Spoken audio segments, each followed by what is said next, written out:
Hey, I'd love to just chat a little bit. Talk about how Beulah is responding in the midst of COVID-19, um, in terms of mission, Mhm. gatherings, but even in terms like staff, and how are you guys organizing in this time for effectiveness? Yeah. Yeah. So our vision doesn't change. Our values don't change. It's our ministry structure and our strategies. That's the stuff that's really changing. Hmm. And if you were to kind of see this, think about this image, and this is in my book, No Silver Bullets. And when I talk about strategy, vision, values, and all that stuff, right? So if you can kind of imagine a cloud at the top, which is vision. That's where God is leading us as a church. And this middle piece is strategy, all the stuff that we do to get to that. And then what is it that shapes what we do to get to where we need to be? It's our values, right? So in the midst of this pandemic, where we're going doesn't change, and our values and like how we do what we do to get to where we need to be doesn't change. So the how and the where don't change. What changes is the what. Wow, The that's so what of helpful. ministry. And when you think about strategy, it's two things. It's your discipleship pathway and your leadership pipeline. So those two pieces are, it's kind of like a double, it's a DNA. It's like you're a double helix where they're connected. They're different things. They're very interconnected, but they really are different things. So in this moment, what is your leadership pipeline? What is your discipleship pathway? Just questions we need to be asking ourselves, because that stuff, that's the what. So in light of this pandemic, yeah, we've reorganized and we've pivoted, and we've, mentioned all the words, all the hot topic words, the new normal. There's all that side of everything that's going on, right? But because of, and we're really grateful, and we really do take it a week at a time with our giving, but we're grateful for the generosity of our church. So we're really taking at it from the perspective of pivoting to reorganize and reassign staff members. I mean, we want to care for our team as much as we can in light of all this. So we're cutting back ministry expenses, and no one's sitting idle, but we're really trying to figure out how do we reorganize and reassign. So we've done this in a few different ways. One way is we actually split our adult ministries team into care and impact as one department and groups as another one. Care and impact and groups as separate. And then, yeah, we have our communications, our kids, our youth, all the other kind of typical departments that you would have. But one of the reasons we did that is because we outlined our strategy from really a perspective of what is the blizzard, what is the winter, and what is a possible little ice age. And that's all coming from an incredible article from Andy Crouch.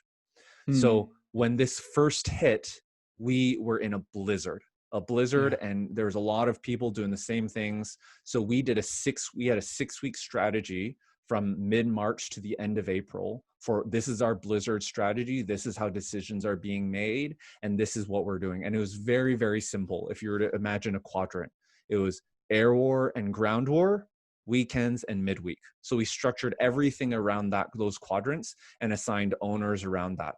Air war being all the stuff we're projecting out, so services and online, social media, all that stuff, and ground war being phone calls. And so we mobilized our groups and our staff and everyone and volunteers to call everyone in the church. And so there's a lot of ground war stuff and there's air war stuff, both for the weekends and the midweek.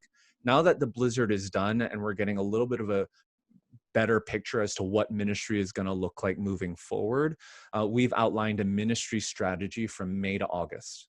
And we're really, instead of planning a year at a time, we're really going 3 months at a time, budgeting for that and planning ministry 3 months at a time. Because let's say we get back together in September. I mean, who knows, right? But let's say we're allowed to gather back together in September. I doubt we can gather thousands of people together in September.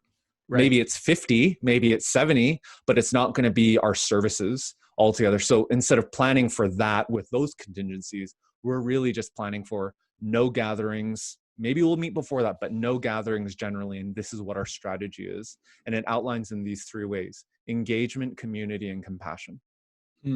Everything falls under engagement, community, and compassion. So as it relates to the engagement side, we're thinking, okay, what do our weekends look like that we can still be, and here are our weekends. Our weekends are distinctly Edmonton. Now, Hmm. we're distinctly measuring local and provincial views rather than mixing that all together with midweek and everywhere else around the world and all. We're not trying to compete against every other church. That's not the thing. We're really focusing our content in and around Edmonton and reaching Hmm. Edmonton and making our content shareable for Edmonton and those living here. So we're really focusing in and around those engaging online experiences and our communications, not just being one way, but making sure that there's interactivity, engagement, and interaction between the two ways. And Yeah. then the third piece around that engagement is Ministry Grid. And we're using that platform to do leadership development and actually really seeing this as an opportunity to get all of our onboarding leadership training filmed, our membership class, baptism, dedication, all of these classes, these major classes, getting them all filmed so that Hmm. it's ready to go.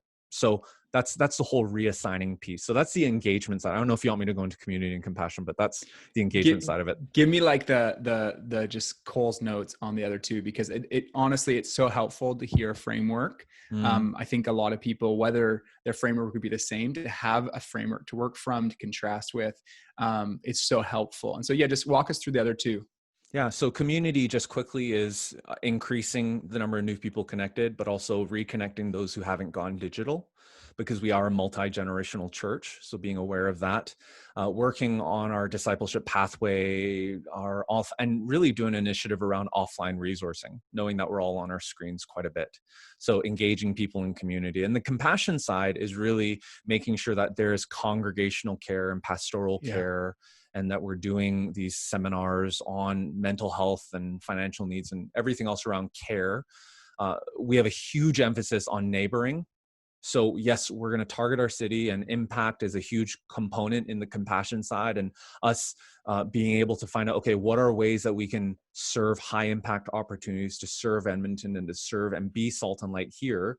But we're really mobilizing our congregation to neighbor well and to evangelize and share their Mm. story and really focus in and around the neighboring that way, so that those relationships are stronger. Because regardless of when we can open up, I know even if you look at some of the other provinces and states opening up, there's this sense of you can get together in smaller groups. So how do we neighbor in light of that? Because Hmm. you don't need to convince people that community is important.